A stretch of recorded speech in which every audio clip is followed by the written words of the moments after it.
세상의 변화를 알아가는 즐거움, 투자로 인생을 바꾸는 사람들, YG 클럽. 지금 고정 댓글을 확인하세요. 우리가 투자를 할 때나 아니면 인생의 여러 가지 의사결정에 있어서 운과 실력이 어느 정도인지 이걸 사실은 가늠하기는 좀 쉽진 않습니다. 근데 저는 이 책이 우리에게 던지는 교훈은 뭐냐 하면 금융투자, 주식투자의 영역에서는 운이 또 무엇보다 중요하게 작용을 하기도 합니다. 이 불확실한 시대, 안 그래도 불확실한데 도대체 운이라는 게 어떻게 작용을 하는 건지, 특히 행운에 속지 말라라는 건 무슨 의미인지 오늘은 나심 니콜라스 탈레브가 쓴 행운에 속지 마라라는 책을 읽어보겠습니다. 함께 하실 분은 신영증권의 김학균 리서치 센터장이십니다. 안녕하세요. 네, 안녕하십니까? 안녕하세요. 네. 나심 탈레브의 행운에 속지 마라. 네. 이 책을 가져오신 이유부터 한번 들어볼까요? 네. 뭐 이 책을 읽으시면 네. 야, 이 저자가 참 개성적인 사람이구나. 막 타인에 대한 실명 비판도 많이 하고요. 실명으로 비판. 예. 네. 또 우리가 글을 읽으면서도 야, 참 똑똑하지만 괴팍한 사람이구나 이런 네. 느낌을 아마 많이 받으실 텐데요. 예. 우리가 투자를 할 때나 아니면 인생의 여러 가지 그 의사결정에 있어서 이게 운과 실력이 어느 정도인지 이걸 사실은 가늠하기는 좀 쉽진 않습니다. 근데 이 책을 읽는다 그래서 이게 가늠이 되는 건 아닌데 네. 저는 이 책이 우리에게 던지는 교훈은 뭐냐 하면 삶에 대한 질문인 것 같아요. 삶에 대한 질문. 우리가 어떤 현상이나 혹은 네. 뭐 투자자라 그러면 투자의 대상에 대해서 얼마나 알고 있느냐 혹은 얼마나 다 알 수 있느냐. 네. 궁극적으로는 모를 수 있는 영역이 존재하는데 우리 사람들이 가지는 일상적인 커뮤니케이션이나 습관이나 이런 걸 보면 능력에 대한 과신. 실은 우리가 모든 걸 다 아는 건 아니지만은 네. 모든 걸 다 아는 것 같은 과신을 하게 된 경우가 많고 이것이 여러 가지 의사결정이나 특히 투자에서는 어떤 경우에는 굉장히 큰 도구로 작용하는 경우가 많다라는 점을 나심 탈렙은 얘기하고 있고요. 그래서 저는 이 책이 결국은 삶에 대한 문제에 대한 삶에 대한 논의를 하는 책이라고 생각합니다. 삶에 대한 질문이다. 우리가 아는 것과 모르는 것뿐만이 아니라 우리가 안다고 착각하는 것, 예, 이 책에 행운이라고 착각한 것들에 대해서도. 그렇습니다. 나심 니콜라스 탈레브라는 사람. 나심 탈레브 들어본 것 같은데 하시는 분들 계실 것 같아요. 아, 예. 이분은 레바논 출신입니다. 네. 레바논 이민자이고요. 와튼 스쿨이라고 하는 굉장히 미국의 유명한 그 MBA 코스죠. 비즈니스 스쿨을 나왔으니까 네. 이 투자와 관련된 주류 그 교육도 굉장히 아주 잘 받은 사람인데, 근데 이 사람은 우리가 아는 뭐 투자론이라든가 뭐 이런 영역보다 다루는 사유가 굉장히 넓습니다. 뭐 철학이라든가 뭐 이런 쪽, 그리고 통계학이라든가 뭐 이런 쪽도 굉장히 조예가 이제 깊은 사람이고요. 네. 그래서 어떻게 보면 여러 가지 박학다식한 이제 그런 인물인 것 같고, 저는 뭐 한국에서 인문학적 소양이라고 하는 게 너무 좀 고생하고 있구나 이런 생각이 드는데 네. 나심 탈레비야말로 이 어떤 투자 스킬뿐만 아니라 두루두루 철학이나 역사에 대해서도 좀 많이 알고 있는 사람이고, 뭐 그래서 이제 여러 가지 역사적 교훈이나 사례들을 통해서 얘기를 많이 하고요. 이 사람이 유명세를 탔던 거는 2008년 글로벌 금융위기입니다. 그렇죠. 예, 2008년 글로벌 금융위기는 뭐 한국의 IMF 외환위기도 있었고 여러 가지 어려움이 중간중간 많았지만 미국은 1929년도 가을에 시작이 됐던 대공황 이후로 예. 한 80여 년 만에 나타났던 큰 충격이었거든요. 네. 미국인들 입장에서는 큰 충격인데 이 사람이 이제 그 이전에 책을 3권 썼습니다. 예. 이 나심 탈렙은 스스로 이 책 3권을 불확실성 3부작이라고 얘기를 하는데요. 그러니까 세상은 모르는 게 참 많아. 네. 근데 사람들은 알고 있다고 착각을 해. 그래서 어떻게 보면 이런 착각이나 허위나 위선을 내가 깨뜨릴 거야 라고 하는 게 이 불확실성 3부작 안에 녹아 있는데요. 이게 이제 행운에 속지 마라라는 책이 불확실성 3부작에 속한 책이고, 네. 또 블랙스완이라고 하는 책도 아마 많이 들어보셨을 겁니다. 그게 이제 이른바 검은 백조라고 검은 하는. 백조죠. 백조는 하얀데 네. 실은 백조가 하얗다라고 하는 것도 너네가 그 가지고 있는 어떤 그 관념이고 예. 굉장히 좁은 인식의 소산인 거야. 네. 너네들이 모른다고 해서 검은 백조가 존재하지 않는 건 아니야. 너희들이 보지 못했다 그래서 그런 존재가 없는 건 아니야라는 뭐 어떻게 보면 그런 이제 제목인데요. 그리고 또 스킨 인 더 게임이라고 하는 이 3부작을 썼는데 책을 읽어보면 저는 내용은 좀 비슷비슷하다는 생각을 가졌는데요. 뭐 그중에서 행운에 속지 마라는 조금 더 블랙스완보다는 훨씬 더 얇고요. 말랑말랑하죠. 예, 그리고 또 번역도 그 여러 가지 투자서를 번역하시는 이건님이 번역을 해 놓으셔서 네. 10년 전에 나왔던 초판보다는 훨씬 더 좀 가독성이 높아져서 네. 오늘은 행운에 속지 말아에 대해서 이야기를 나눠볼까 합니다. 나심 탈레브 정말로 유명한 분이고 블랙스완이라는 책으로 더 유명해졌고, 그런데 이 책을 딱 읽다 보면은 이 사람의 성격이 느껴집니다. 네, 아, 까칠한 사람이구나. 까칠한 사람. 그것도 예. 우리 이건 선생님의 번역을 통해서 조금 더 읽기 편해졌는데, 네, 원체 글을 속된 말로 막 쓰는 분이라 하더라고요. 그러니까 네. 읽는 사람을 배려하기보다는 네, 네, 그냥 자기 쓰고 싶은 대로 쓰는, 네. 그래서 거의 원서는 정말 읽기 힘든 수준이라고 하더라고요. 그럼요. 저는 그 이건님의 번역으로 정말 우리가 좋은 책을 저같이 영어 못하는 사람도 잘 읽게 됐다고 생각하는데, 얼마 전에 그 사석에서 그 이건님과 식사 자리에서도 네. 읽으시면서 제일 번역하시면서 좀 난해했던 책이 어떤 거요? 여쭤봤더니 네. 이건 나심 탈렙 이야기를 하시더라고요. 이 책이 좀 굉장히, 그러니까 사고 자체가 좀 뭐 독특한 사람이죠.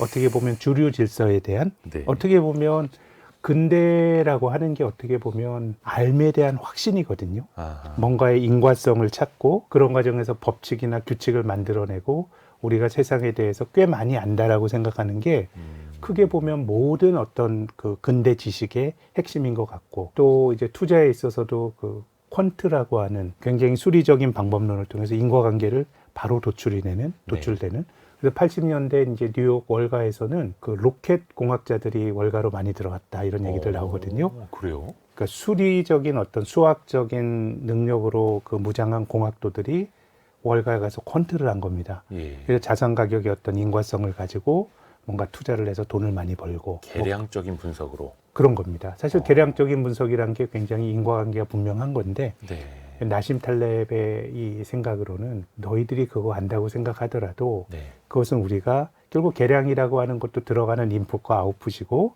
여러 가지 나타날 수 있는 경우의 수 속에서 나타날 확률이고, 네. 그리고 또 이 경우의 수란 것도 사람들이 경험했던 과거에 이러이러한 일이 있었고 이랬을 때 확률은 이거다인데, 이 블랙스완이라는 책 자체가 야, 너네가 검은 백조를 못 봤을 따름이지 너네가 못 봤기 때문에 그것이 존재하지 않는다는 걸 입증하는 건 아니야 라고 얘기를 하는 거니까, 그런 어떤 그 월가의 주류 투자 방법론에 대해서도 나심 탈렙은 매우 좀 비판적인 시각을 가지고 있죠. 그래서 이 책에도 보면은 그 전문가들, 이른바 주류라고 하는 사람들을 깨뜨려 버리는 게 나의 목표다, 뭐 이런 이야기도 하고요. 네. 키워드를 통해서 나심 탈레브가 전하려는 이야기를 정리를 해보겠습니다. 오늘의 책, 나심 니콜라스 탈레브가 쓴 행운에 속지 마라. 이것이 궁금하다. 키워드로 풀어볼게요. 첫 번째 키워드, 운 좋은 바보. 보세요. 이 첫 번째 키워드부터 세지 않습니까? 네. 운 좋은 바보. 네. 누구를, 어떤 사람을, 어떤 경우를 말하는 걸까요? 뭐 소박하게는 그 한두 번의 성공이 운인데 이것을 네. 실력이라고 받아들이는 어떤 그 행태도 비판하고 있고, 크게는 어떻게 보면 전문가 집단에 대한 냉소가 굉장히 강하게 나타나고 있는 것 같은데요. 네. 결국은 이 성공이라고 하는 게 인생에 우리가 큰 그 어떻게 보면 인생이라고 하는 거는 또 투자라고 하는 거는 연속적인 과정이거든요. 예. 근데 어느 한순간에 이 사람이 성공을 했다 그래서 과연 그것이 장기적인 성공을 보장해 주는 거냐, 뭐 이런 것들에 대한 이야기들이 굉장히 많이 나오고요. 뭐 책에 나오는 얘기는 아닙니다만은 다른 사석에서 다른 자리에서 나심 탈렙이 했던 얘기 중에서 1998년도에 파산했던 롱텀 캐피탈 매니지먼트라고 하는 네. 그 헤지 펀드인데요. 네. 이거는 이제 노벨 경제학상을 받았던 수리 경제학자들이 퀀트 모델로 일종의 그 펀드를 만든 겁니다. 정말로 천재들이 만든 펀드죠. 예. 그래서 결국 여러 가지 나타났던 확률에 대한 계산을 통해서 그 채권 차익 거래를 해서 예. 몇 년 동안 돈을 아주 모았었는데, 예. 롱텀 캐피탈 매니지먼트가 1998년도에 러시아가 국채를 상환을 미루는 모라토리엄을 예상하지 못했거든요. 예. 우선 러시아 슬라브 민족은 역사적으로 아주 긴 역사적으로 보더라도 웬만한 빚을 다 갚았습니다. 이 그 로마 민족들은 많이 띄어먹고요. 남유럽이나 이런 쪽은 디폴트 역사가 되게 많은데 네. 러시아 같은 경우는 굉장히 다 이제 돈을 갚았고 그래서 지금까지 나왔던 어떤 현상만으로 보면 러시아에서 모라토리엄이 선언되는 건 굉장히 극히 낮은 확률이거든요. 네. 근데 그 극히 낮은 확률이 이걸 뭐 통계학에서는 정규 분포에 있는 뭐 이 그 페테일이라고 하는 굉장히 낮은 확률이 나타나면 쇼크가 큰 건데 펫테일 그러니까 네. 뚱뚱한 꼬리 그렇습니다. 뜻이죠. 정규 분포상으로 나타날 확률이 굉장히 낮고 하기 때문에 우리가 통상 거기에 대해서는 비중을 많이 안 두는데 한번 나타나면 터질 수 있는 일인데 근데 실은 나심 탈렙이 생각하는 그 확률은 훨씬 더 포괄적입니다. 어떻게 보면 롱텀 캐피탈 매니지먼트는 지금까지 역사적으로 나타났던 사례들 이런 어떤 모수 기반에서 어떤 일이 벌어질 확률을 계산했다 그러면 네. 그 나심 탈렙은 일어나지 않을 가능성에 대해서도 염두를 둬야 된다라고 하는 거니까 훨씬 더 광범위한. 그러니까 내가 이거를 지금까지 나타나지 않았다고 하더라도 이게 미래를 보장해 주는 건 아니라는 건데 대표적으로 나심 탈렙의 철학에 정반대되는 아주 구체적인 인과성 그리고 그 선후 관계에 인풋이 있으면 아웃풋이 거의 정확히 나오는 그런 선형적인 모델로 가장 똑똑한 사람들이 했던 롱텀 캐피탈 매니지먼트가 98년도에 파산을 했는데 뭐 탈랍의 표현이라 그러면 너네 운이야. 너네 그 운 좋았던 몇 년 동안에 해서 돈을 번 것이지 이건 너네 실력이 아니야라고 말을 했을 것 같습니다. 그래서 이 책에서도 나오는 문구 중에 하나가 운이 좋았다라는 걸 깨닫지 못한다. 그래서 운 좋은 바보들이다라는 네. 이야기도 하는 것 같은데 그러면 이 책 제목처럼 행운에 속지 마라. 그럼 반대로 운에 속는 사람들은 네. 어떤 케이스가 있다고 볼 수 있을까요? 일반적으로 모든 우리가 인과관계에 있어서 많은 사람들이 그런 생각을 뭐 탈렙의 시각으로 보면 나중에 말씀드리겠지만 저는 나심 탈렙과 조금 생각이 다른 면도 있는데 뭐 탈렙의 시각으로 보면 이렇게 할 수 있겠죠. 2020년도에 한국에서 기록적인 투자 붐이 있었고 예. 새로운 돈의 유입이 주가를 끌어올리고 뭐 이런 과정들이 반복적으로 나타났는데요. 네. 아마 2020년에 처음 투자하셨던 분들 상당수는 나에게 이런 그 재능이 있구나라고 생각하셨을 수도 있을 것 같아요. 2020년 동학개미들. 네. 예, 어쨌든 처음으로 사자마자 투자하셨던 굉장히 분들. 돈을 벌고 예. 이것이 뭐 이렇게 이런 길이 있었네라고 생각하시는 분들 굉장히 이제 많으셨을 것 같은데요. 네. 그래서 일반적으로 우리가 뭐 나심 탈렙은 이런 소박한 투자자들보다는 전문가들에 대해서 전문가들의 위선이나 뭐 너희들 실력 없어 뭐 그렇게 말하는 거지만은 실제로 우리가 그 투자하는 데 있어서 생활인으로서도 초심자의 행운 이런 얘기 많이 하거든요. 그렇죠. 처음에 샀을 때 돈을 많이 벌 수 있는 건데 그래서 근데 이제 나심 탈렙이 좀 더 비판적으로 보는 거는 뭐 그거야 뭐 이제 대중들의 힘이라고 생각하더라도 이 전문가들이 가지고 있는 자기 확신, 자기 확신. 예, 실은 뭐 반성하기도 더 어려운 거예요. 자기가 가지고 있는 논리적인 구조라든가 아니면 지적인 능력에 대한 과신 이런 것들이 크기 때문에 그래서 나심 탈렙의 책에 이렇게 뭐 일관되게 흐르는 거는 이 주류 사회의 전문가에 대한 불신이 오히려 그런 사람들의 자기 강화나 자기 확신이 투자하는 데 있어서는 더 나쁘게 작동할 수 있다라고 하는 이야기들이 뭐 계속 나옵니다. 뭐 이 책을 보면 뭐 무능한 트레이더 얘기도 나오고 네. 사례들이 많이 나오는데요. 결국 전문가일수록 운이 주는 내 영역에서 그러니까 내가 모르는 일이 발생할 수 있다라고 하는 가능성을 간과하게 될 경우에는 전문가일수록 자기 확신이 더 강할 수가 있기 때문에 더더욱 어려움을 겪을 수 있다라고 나심 탈렙은 경고를 합니다. 초심자나 전문가나 운이 많이 작용을 한 건 공통적이고 네, 그 운이 작용한다라는 걸 깨닫지 못하는 것도 공통점이고 그렇습니다. 예. 예. 다음 키워드 통해서 조금 더 깊이 들어가 볼게요. 다음 키워드 몬테카를로. 몬테카를로는 도시 이름이죠. 네, 그렇습니다. 몬테카를로는 저 모나코에 있는 모나코.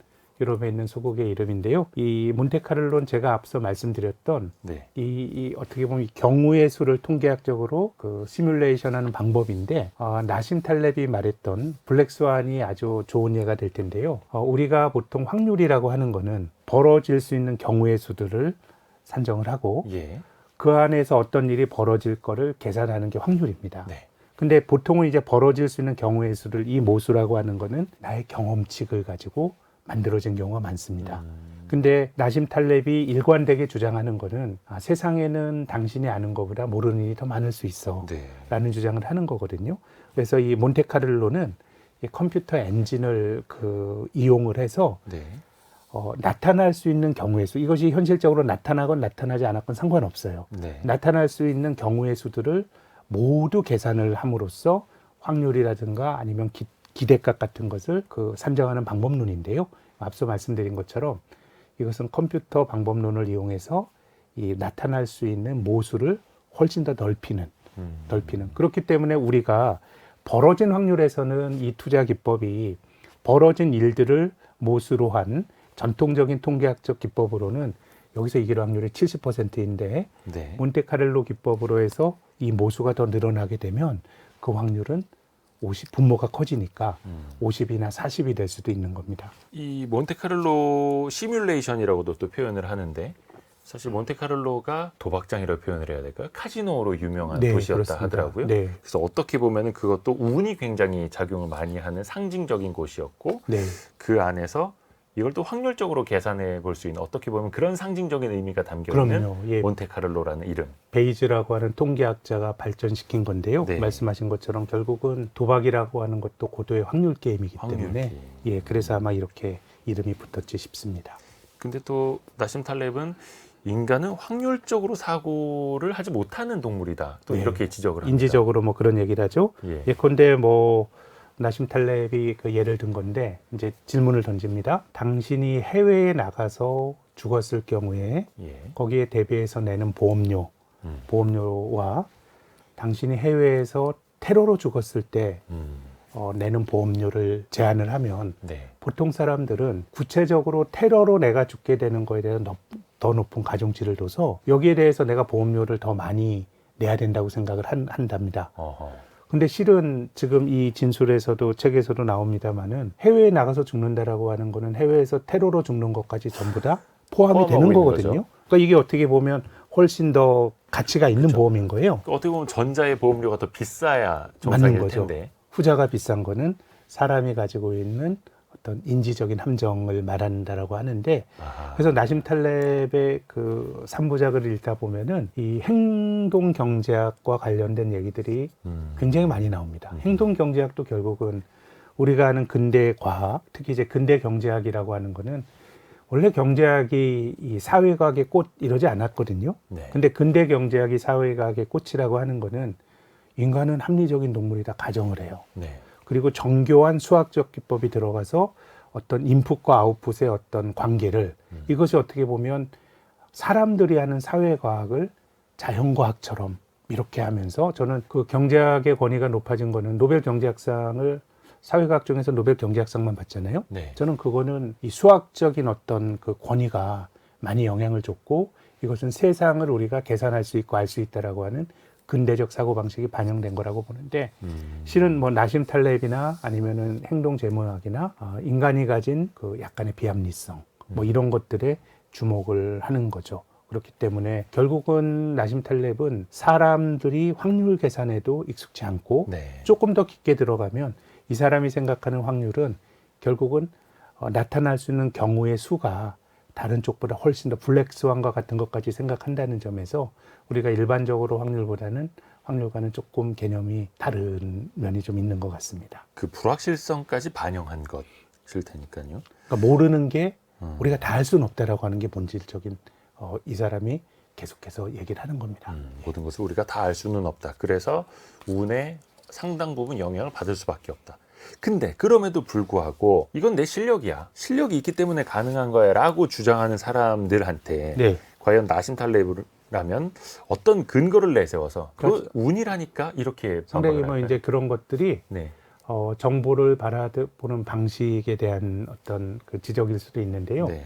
예컨대 우리가 이런 얘기를 할 수가 있죠. 나는 10시간만 공부하고 수능 수석이 됐다. 네. 라고 하면 우리가 전통적인 방법으로는 10시간 공부해서 수석이 된 건 사실은 아닐 수 있잖아요. 실은 네. 10시간 공부했지만 떨어진 사람이 훨씬 더 많고. 그럼요. 그러니까 사람들이 어떤 해석하는데 예컨대 또 이런 것도 있어요. 난파된 배에서 내가 기도를 해서 살아남았다라고 하는 생존자가 있다고 가정을 해보면요. 그러면 내가 이 어려운 상황에서 생존하게 된데 기도라고 하는 거는 일반적인 커뮤니케이션이나 특히 매스미디어에서 활용이 될 때는 기도를 해서 살아남았구나라고 생각하지만 나심 탈렙은 기도했지만 물에 빠져 죽은 사람이 그 배에 훨씬 더 많았을 거다라고 하는 거예요. 그렇죠. 그래서 정보를 받아들이는 데 있어서의 당장 보이는 것에 보이는 현상이 아주 특수한 경우임에도 불구하고 어떤 보편적인 진리를 가지고 있는 것처럼 말하는 것에 대한 뭐 지적들이 좀 많고요. 그리고 또 여러 가지로 뭐 이제 펀드의 광고 같은 건데 저는 이것도 좀 맞는 것 같아요. 네. 우리가 일반적으로 그 펀드를 가입할 때는 대체로 이제 금융회사의 마케터들이 고객에게 펀드를 팔 때는 수익률이 좋은 걸 가져가서 팔거든요. 아하. 근데 그 수익률이 아주 장기라 그러면 저는 의미가 있다고 봅니다. 근데 최근 2, 3년 수익률이 좋은 그래프가 아주 우상향으로 올라가는 걸 들고 가야 손님들이 잘 가입을 하게 되는데 그렇죠. 근데 역사적으로 보면 이런 거죠. 한 해를 이제 주식을 운영하는 전문적으로 운영하는 펀드 매니저의 성과를 코스피를 이기는 코스피보다 수익률이 더 높은 것을 더 잘한다라고 가정을 하면 아마 한 해의 코스피를 이기는 펀드는 절반 이상일 겁니다. 한 해만 놓고 예, 보자면 5, 60% 정도가 되는데 두 해 연속 이기는 경우는 그게 30% 미만으로 떨어지고요. 네. 3년 연속 코스피를 이기는 펀드는 한 자릿수대로 떨어집니다. 예, 드물어지죠. 그렇게 본다 그러면 결국은 수익률이라고 하는 게 이것도 어떻게 보면 뭐 운이라고 말해야 될지 아니면은 결국은 평균으로 회귀하는 평균 회귀가 작동하고 있다라고 말하고 있지는 모르겠습니다만은 네. 실은 고객들 입장에서는 장기 성과가 좋은데 2, 3년 성과가 나쁜 걸 가입하는 게 오히려 나을 수가 있는데 우리가 어떤 의사결정을 할 때는 성과가 좋은 것들에 가입을 하게 되는데 이 책에서 보면 이제 금융회사의 어떤 그 상품 광고나 이런 것들에 있어서 뭐 그런 식으로 사람들이 커뮤니케이션 하는 경우가 많다라는 이야기들을 이제 얘기가 나오고요. 네. 뭐 이런저런 사례들이 많이 나옵니다. 네. 그러니까 최근에 수익률 좋은 펀드를 보여줘야 사람들이 가입을 하는 약간 그것도 비합리성. 또 많은 분들이 아까 초반에도 센터장님께서 초심자의 행운 이야기를 좀 해주셨는데 한두 번 사자마자 급등, 네. 한번 샀는데 상한가. 네. 그러면 그게 또 속된 말로 맞들인다고 하지 않습니까? 그럼 이제 거기를 벗어날 수가 없게 되고 특히 이거는 이제 실전 투자 해보신 분들이라면 체감을 좀 하실 것 같아요. 네. 그래서 이 행운에 속지 마라, 숫자에 속지 마라라는 나심 탈렙의 이야기를 우리 실전 투자에 좀 대입을 하자면 어떻게 네. 해보는 게 좋을까요? 결국은 저는 투자라고 하는 것의 속성이 한 번 하는 연속적인 과정 같아요. 어떻게 보면 우리 투자가 올림픽 경기처럼 뭐 4, 5일이나 일주일 바짝 뛰고 금은 동메달 결정되는 게 아니고 네. 그냥 저녁마다 하는 야구 경기처럼 그냥 장기간 되는 것 같거든요. 장기간 리그처럼 예. 쭉. 네. 그렇기 때문에 뭐 다른 차원입니다만은 예컨대 우리가 그 외상으로 네. 빚을 내서 주식을 사지 말라라고 하는 것도 잘 맞으면은 수익을 낼 수 있습니다만은 내 생각이 이제 나심 탈렙의 생각으로는 어긋날 수가 있는데 외상으로 주식을 사게 될 경우에는 한 번 포지션이 삐끗해 버리면 만회의 기회가 없이 내 자산이 청산이 되는 뭐 이런 일들이 이제 발생할 수가 있는 거고 내 의지와 상관없이 네. 하한가로 반대 매매 나가서 내 돈부터 털리고 마는. 그냥 그때 청산이 돼버리는 거죠. 뭐 이런 것들이 어떻게 보면 그 레버리지로 주식을 산다는 것 자체가 실은 우리가 뭐 주변에서 보면 잘 안 풀리셔가지고 뭔가 좀 한 번에 만회하려고 하는 그런 욕심도 있지만 네. 그것 자체의 행위만을 놓고 보면 내가 안다거든요.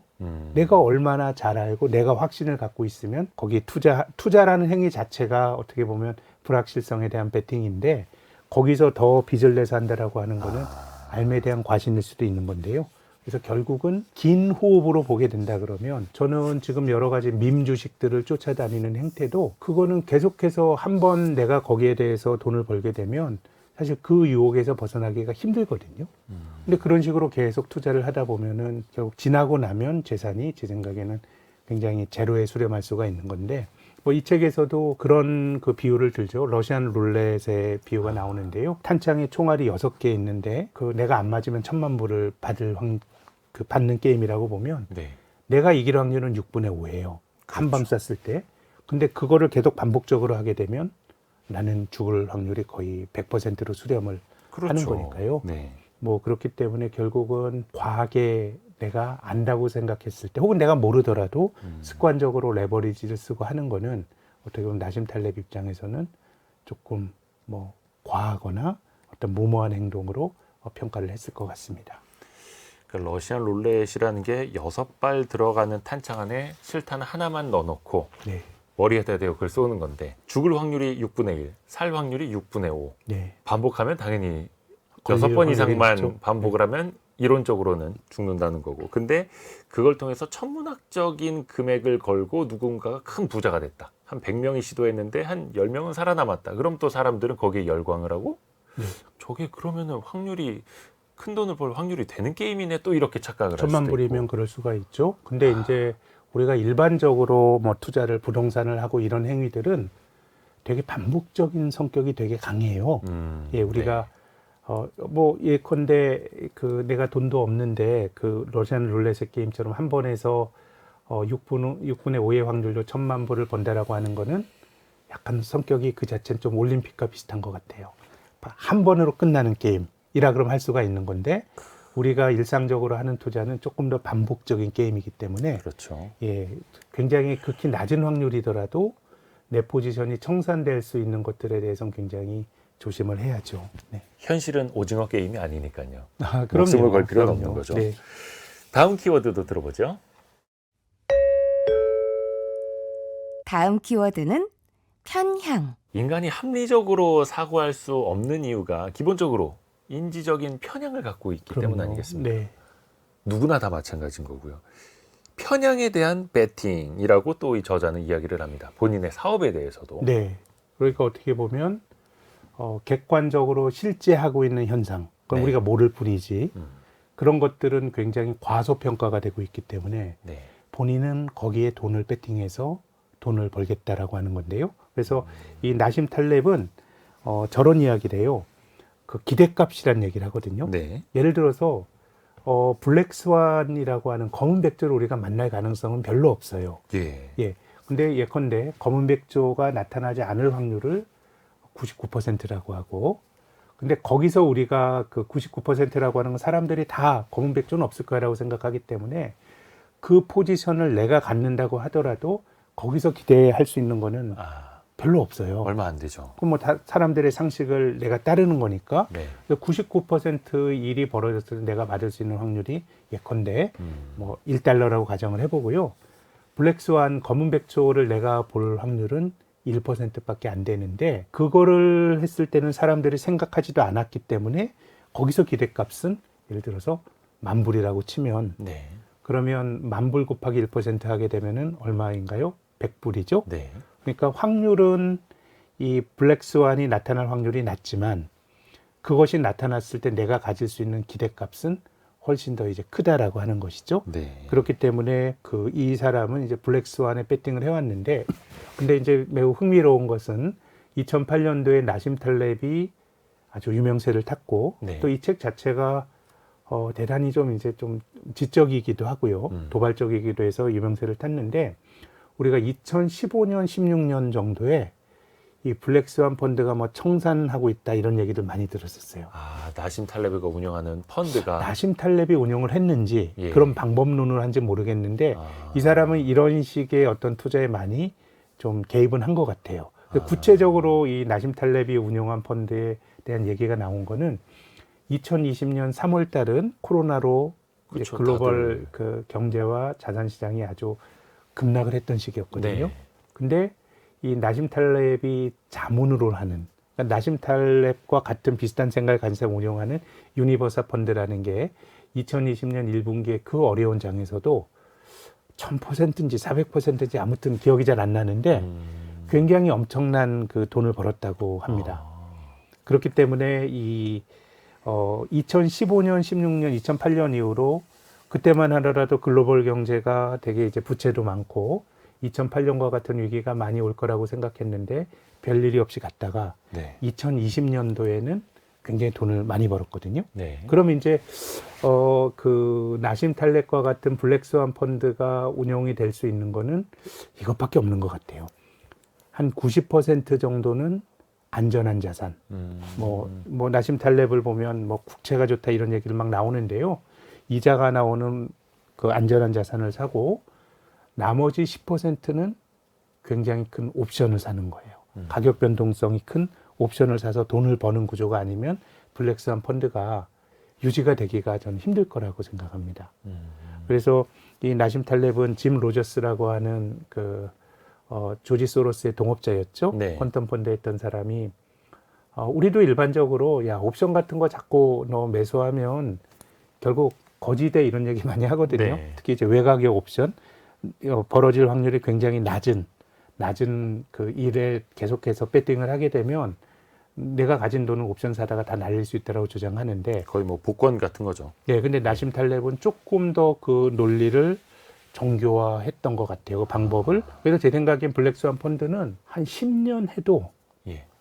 은행 이자보다 조금 더 벌 수 있지 않을까요? 90% 안전자 이자가 나오고 네. 또 10년 동안 별일이 아니더라면 10%는 날리는 건데 네. 근데 나심 탈렙의 방법론이 아주 잘못됐다고 생각진 않는 것이 한번 70년대부터 한번 생각해 볼게요. 71년도에 네. 미국이 닉슨 대통령이 금태환 중단한다 그러면서 네. 굉장히 그 주식도 어려웠어요. 이제 달러가 기축통화에서 무너진다라고 했고 74년도에 1차 오일 쇼크가 있었고요. 네. 또 79년에 2차 오일 쇼크가 있었고요. 또 82년, 83년도에는 중남미 외환위기가 있었고 87년도에는 블랙먼데이가 있었고요. 네. 90년도에는 미국의 SNL 있었어요. 그러니까 우리가 변동성이 저는 금융시장에 있으면 그런 생각하는데 변동성에 대해서 사람들이 과소평가해요. 변동성을 이게 과소평가한다. 블랙스완급은 아니더라도 네. 3, 4년에 한 번씩은 큰 샥이 생기게 되는 건데요.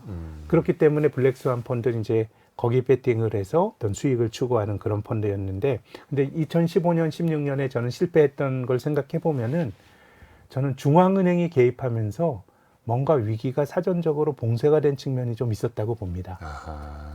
어떻게 보면 저는 블랙스완적 사고로 보면 나심 탈렙의 사고로 보면 그것 또한 이 블랙스완에 배팅한 사람들이 모를 수 있는 거예요.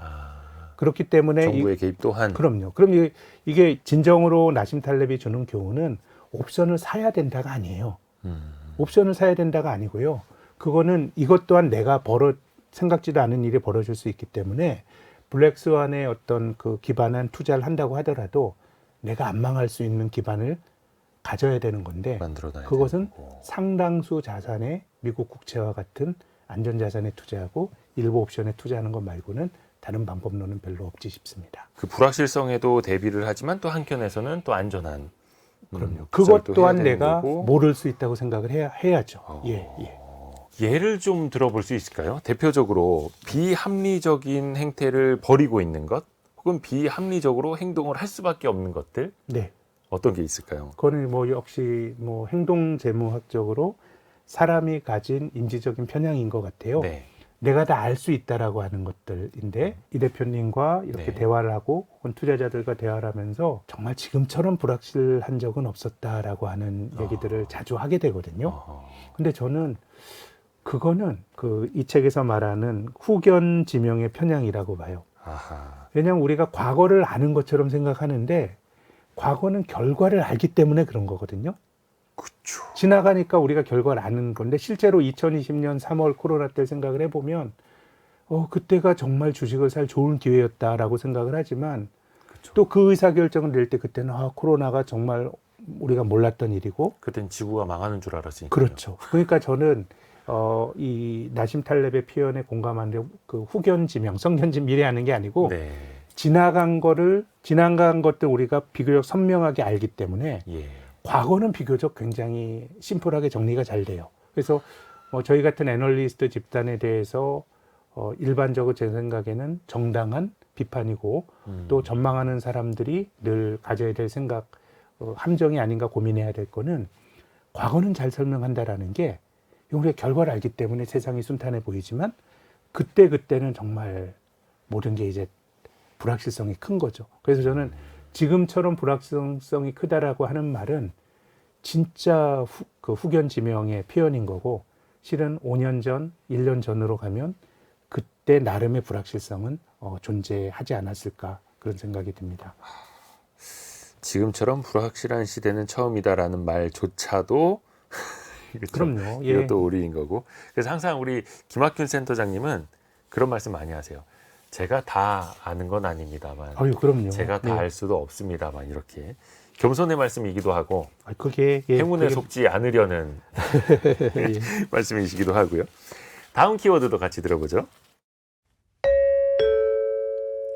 다음 키워드.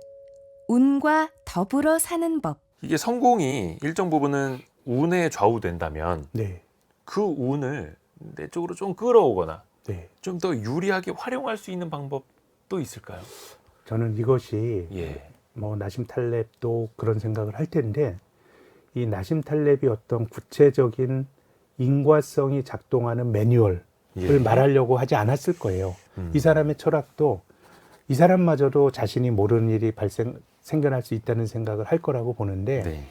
그런 점에서 보면 이건 참 어려운 문제인데 저는 태도라고 봐요. 어떤 점이냐면 태도요. 인류가 모르는 게 되게 많거든요. 예컨대 지진에 대해서도 잘 몰라요. 근데 지진이라고 하는 게 어떻게 보면 모래 하나가 굴러 떨어지면서 어떤 임계점에 도달했을 때 팡 하고 뭔가 아주 그 격렬한 반응을 일으키는 거거든요. 네. 그렇기 때문에 우리가 지진이 언제 일어날지는 알 수는 없지만 지진이 나타날 수 있는 어떤 여러 가지 배경, 이런 어떤 지역, 이런 것들은 우리가 알 수가 있는 거거든요. 네. 또 다른 예를 들어보면 이건 뭐 역시 우연에 대한 이야기인데요. 제1차 세계대전은 사라예보에서 이 그 오스트리아 황태자가 암살당했잖아요. 네. 암살당하면서 1차 세계대전이 벌어졌는데 근데 1차 세계대전이 벌어질 때 그 황태자가 그 사라예보에 길을 갈 때 길이 막혀가지고 마부가 다른 골목길로 갔고 네. 그 골목길로 갔을 때 이 그 슬라브 민족주의자가 팡 하고 쏜 거거든요. 그러니까 길을 잘못 들어서. 네, 그럼 이것은 우연인가 필연인가? 전쟁은 우연으로 발생했습니다마는 저는 그 황태자가 사망하기 전에 나타났던 그 오스트리아라든가 아니면은 이 독일과 같은 이런 어떤 후발 국민 국가들의 아주 팽창적인 팽창 네. 그리고 어떻게 보면 그 유럽에 있는 제국주의자들이 아시아와 아프리카에 있는 식민지들을 막 자기들이 땅 따먹게 하듯이 다 가져갔는데 네. 이제 더 이상 빼앗을 땅이 없을 때 어떤 그런 모순 이런 것들이 지진이 일어나기 전에 물리적인 어떤 임계치와 비슷한 상황인 것 같거든요. 그런 거라 그러면 이걸 내가 맞추려고 하면 안 된다고 생각해요. 우리가 어떤 트리거로 지진이 발생하느냐는 인류가 못 풀고 있지만은 어느 정도 임계치라 그럼 내가 그 지역에 살지 않는 것 이건 내 선택이 될 수가 있는 것이거든요. 그렇게 본다 그러면 결국은 너무 한쪽으로 쏠림이 있거나 이게 뭐 정확한 표현일지 맞는 적합한 표현일지 모르겠지만 그랬을 때 내가 하지 않는 것 아주 좋아 보이는 투자에 있어서도 굉장히 좋아 보이는 스토리라고 하더라도 이것이 과하게 많이 올랐다 그러면 잘 되는 쪽에 서기보다 다르게 생각하는 것 뭐 저는 이런 것 정도가 우리가 할 수 있는 방법인 것 같고 뭐 나심 탈렙처럼 이것을 뭐 그 파생 상품을 옵션을 잡아가지고 돈을 벌고 저는 이런 건 아닌 것 같아요. 네. 그래서 인간은 뭔가 좀 인과성을 다 갖다 붙이려고 하는 기본적인 네. 생각이 있기 때문에 그것 또한 주의해야 된다라는 메시지를 또 던지고 있고요. 네, 그게 뭐 다 좋다는 거 아니에요. 여기 보면 네. 뭐 큐티 자판도 이게 우리가 그 키보드 자판 큐티라는 게 뭐 사람들이 쓰기 가장 편한 그 배열이 아니라는 거 아니에요? 지금 쓰고 있는 쿼티 자판 예. 이게 예전에 그 자판기가 서로 엉키지 않게 하려고 그렇게 그러니까, 배열을 그렇게 했다고 하다 보니까 사람들이 많이 쓰다 보니까 그렇게 된 것이지 네. 이것 자체가 뭐 아주 심오하게 아주 완결적인 어떤 자판의 배열 이런 건 아니라는 거니까 그러니까 나심 탈렙이 계속 주장하고 있고 우리가 좀 새겨들어야 될 거는 아주 고정적이고 변치 않는 진리값 이런 거는 존재하지 않으니까 네. 늘 의심을 해야 된다는 것이죠. 아까 그 모래더미 효과, 뭐 지진에 대해서도 잠깐 이야기를 해주셨는데 그거는 과거에 저희가 우발과 패턴이라는 맞습니다. 책 다뤘었는데 성공 예감 별책부록 우발과 패턴 검색해서 보시면은 그럼요. 오늘 이 행운에 속지 마라랑 약간 좀 이어지는 그럼요. 더 깊은 공부를 더 하실 수 있을 겁니다. 그러니까 우발은 어떻게 보면 그 책 우발은 운의 영역인 것 같고요. 네. 그럼에도 불구하고 우리가 오늘 가늠할 수 있는 패턴이 있는 건데 나심 탈렙은 내가 모를 수 있는 영역이나 이런 것들에 대해서 조금 더 신경을 기울이는 것이고 우발과 패턴은 조금 저는 통하는 면이 좀 있는 것 같다는 생각도 듭니다. 결국 그래서 나심 탈레브는 뭔가 뭐 해법을 찾아야 될까 뭐 고민을 하던 그 즈음에 이런 이야기를 합니다. 귀를 틀어 막아라. 아, 예. 이건 어떤 이야기입니까? 이건 뭐 아까 나심 탈렙의 생각으로는 네. 이 세상이 다 안다고 생각하는 그것을 통계학적으로는 정규 분포라고 하는 네. 내가 확률의 분포를 안다라고 생각하는 것에 비롯된 것들이 우리가 받아들인 정보들이 거의 다 그런 것들이고 예. 또 한편은 아까 말씀드린 그 후견 지명의 어떤 편견이나 이런 것처럼 결국은 이게 연속적인 게임인데 이것이 당장 벌어지는 것에 사람들이 많은 가중치를 두고 있기 때문에 네. 실은 뭐 굉장히 소음이 많다라는 것이죠. 이것이 신호보다는 우리 네. 의사결정에 도움이 되는 신호보다는 뭐 소음이 많다. 그래서 본인이 뭐 월스트리트 저널 안 읽는다 뭐 이런 얘기도 책에 나옵니다. 다음 키워드로 넘어가 보죠. 다음 키워드. 유전자 길들이기. 유전자 길들이기. 이건 어떤 의미일지 모르겠네요. 어떤 좀 우리가 이것도 뭔가 확률적인 계산을 해서 그거를 적용하는 습관을 들이자는 걸까요? 네. 어떤 의미일까요? 앞서 말씀드린 인간이 가지고 있는 여러 가지 편향 네. 그리고 어떤 단선적 사고, 인과성에 대한 집착 네. 이런 것들이 실은 근대가 그런 세상이었다는 생각이 들고요. 모든 것이 다 계산 가능하다라는 생각이 있었던 것이고 네. 근데 그런 것들이 우리 일상이나 아니면은 교육이나 이런 것들에서 늘 반복이 되고 있기 때문에 조금은 좀 이제 그런 것으로부터 벗어날 필요가 있다라는 주장을 뭐 하는 것 같습니다. 아하. 또 약간 그런 생각도 할 수 있을 것 같습니다. 이게 그렇다면 다 운에 의해서 많이 결정이 되고 하는 거면 네, 뭐 노력할 필요가 뭐가 있겠어? 실력이 뭔 필요가 있겠어? 네. 또 이렇게 냉소적으로 반응할 수도 있을 것 같거든요. 근데 뭐 예. 나심 탈렙도 예. 뭐 본인도 이런 통찰을 갖기 위해서 엄청나게 많은 독서를 하고 했을 것 같거든요. 네. 이것도 결국은 모든 것이 운이다라는 주장을 나심 탈렙이 하는 건 아닌 것 같아요. 세상은 네. 운이다가 아니고요. 세상은 내 실력도 실력이지만 우리가 모르는 영역이 존재할 수 있고 운에 좌우되는 영역도 존재할 수 있다라는 거고요. 그래서 저는 나심 탈렙의 주장이 그 행동경제학과 맞닿아 있다는 말씀을 드렸는데 행동경제학을 모르는 사람보다 네. 행동경제학 공부해서 망한 사람이 더 많을 것 같아요. 왜냐하면 예. 그 모든 행동경제학이란 게 인간의 비합리성, 투자에 있어서 시장이 가질 수 있는 비합리성 네. 뭐 이런 것들인데 어떤 기본적인 어떤 패턴 제가 오늘 그 행운에 속지 마라 얘기하면서 오발과 패턴에서 말씀드려 죄송한데 네. 오발은 알 수가 없어요. 예. 하지만 패턴이라고 하는 게 기본적으로 우리가 알 수 있는 영역이거든요. 그 나중에 그려지죠. 패턴이. 그럼요. 그런 인과성이 전혀 없고 세상에서 벌어지는 일이 전부 운이고 전부 그냥 랜덤워크처럼 벌어지는 거라고 생각을 하면 그런 비합리성으로 투자를 하게 되면 저는 더 망할 확률이 높았다라고 생각을 해요. 그러니까 극단으로 가서는 안 된다. 그렇죠. 우리가 시장이 때로는 비합리적이다라고 하는 것과 시장이 늘 비합리적이다라고 하는 거는 전혀 다른 얘기거든요. 아하. 그러니까 블랙스완이 99마리가 있는 건 아니듯이. 그럼요. 아. 그러면 이 블랙스완만 존재한다 그러면 이 사람이 나심 탈렙이라는 사람이 뭐 국채를 사서 운용하고 뭐 그런 뭐 사례도 뭐 국채를 사서 부자가 된 뭐 프랍 트레이더 얘기도 나오고 하는데 국채를 사는 것 자체가 안정된 질서에 대한 베팅이거든요. 그렇죠. 예, 그렇기 때문에 뭐 이런 책을 보시면서 우리가 모든 것이 운이다라고 생각하시면 안 되고요. 운의 영역이 존재한다. 또 다른 표현으로는 우리가 다 아는 것 같지만 우리가 통제하지 못하는 영역이 존재한다라고 보시는 게 제 생각에는 뭐 나심 탈렙이 하고자 하는 말도 그거였다고 생각합니다. 그렇죠. 사실 나심 탈렙이 하려는 이야기가 모든 걸 단순화시키지도 말고 네, 그럼요. 인과관계가 다 똑같이 있다라고 생각하지도 말고 단선적 편협에도 또 빠지지 말라라는 이야기니까. 그런데 끝에서 그래 결국은 다 운에 좌우된다는 얘기네. 또 이렇게 받아들여서는 안 된다라는 거고. 그럼요. 오늘의 심쿵 한방으로 정리해 볼까요? 오늘의 심쿵 한방. 나심 니콜라스 탈레브가 쓴 행운에 속지 마라를 관통하는 핵심 구절.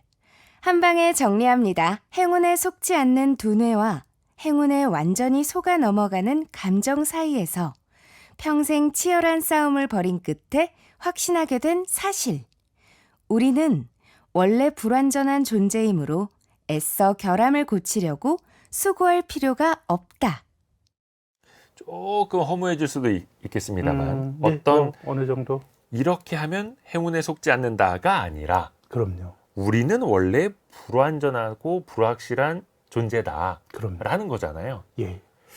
아마 이렇게 해야 행운에 속지 않는다라고 하는 문장은 예.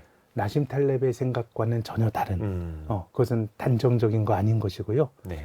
그래서 저는 한편으로는 가치 투자의 철학과도 좀 비슷한 것 같아요. 이번에 저는 한 몇 해 전에 행운에 속지 마라를 읽었는데 그 다시 방송을 위해서 다시 한번 훑어보면서 예. 그 이원투자자본의 박성진 대표가 네. 쓰신 게 있더라고요. 네. 결국은 가치 투자가 실은 어떤 자리에서는 워렌 버핏도 이 나심 탈렙이 욕했어요. 그것도 일관되지 않아. 아, 나심 탈렙이 워런 버핏을 그럼요. 욕했다고요? 왜냐하면 이 양반 뭐 누구든 다 욕하죠. 이게 100명 중에서 이 주사위를 던져도 네. 매번 이기는 사람 50명씩 뽑으면 네. 150명 되고 25명 되고 12명 되고 6명 되고 3명 되고 1명일 수 있으니까 네. 이것도 역시 일정하지 않다라고 말하지만 저는 뭐 박성진 대표가 이야기한 가치 투자자이시죠. 예. 결국은 우리가 그 분산 투자를 얘기를 하고 또 안전 마진을 얘기하고 하는 게 모름의 철학이 반영이 된 것 같아요. 모름의 내가 모를 철학. 수 있다는 것. 그래서 워렌 버핏 같은 사람은 이런 주장을 합니다. 나는 그 2m짜리 장대를 뛰는 게 아니야. 나는 20cm짜리를 뛰려고 하는 거야. 그것은 뭐냐 하면 결국은 뭐 나심 탈렙의 생각으로는 야, 너는 20cm라고 생각하지만 거기도 함정이 있으라고 생각하겠지만 네. 그거는 내가 실수를 줄이기 위한 아하. 모르는 게 존재하는데 거기도 저는 불확실성이 존재한다고 봐요. 그렇지만은 상대적으로 높은 확률, 틀리지 않을 확률을 높이기 위해서 저는 워렌 버핏이 그런 식의 투자를 했다라고 생각하거든요. 그렇기 때문에 나의 능력 범위를 알고 능력 범위를 안다는 거는 모르는 영역이 있는 걸 인정하는 거거든요. 네. 그래서 나심 탈렙은 블랙스완 펀드 같은 걸 통해서 옵션을 사서 블랙스완이 닥쳐 돈을 벌지만 워렌 버핏은 모르는 건 안 하는 걸로 나타나는 거거든요. 그렇죠. 예, 내가 아는 것만 한다라고 하는 거기 때문에 그래서 결이 다른 것 같지만 뭐 나름 또 맥락이 비슷한 점도 있다고 생각합니다. 모름의 철학. 다만 그거를 어떻게 활용하느냐에 대해서 좀 차이가 좀 있는 거고요. 그리고 네. 다시 한번 강조드리는데요.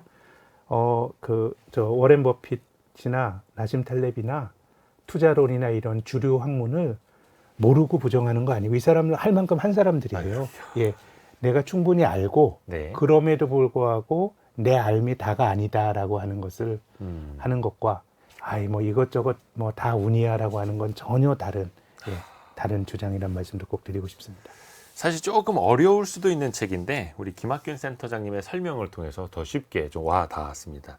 나심 니콜라스 탈레브가 쓴 행운에 속지 마라. 오늘 김학균 신영증권 리서치 센터장님과 함께 이야기를 나눠봤습니다. 고맙습니다. 예, 감사합니다. 감사합니다.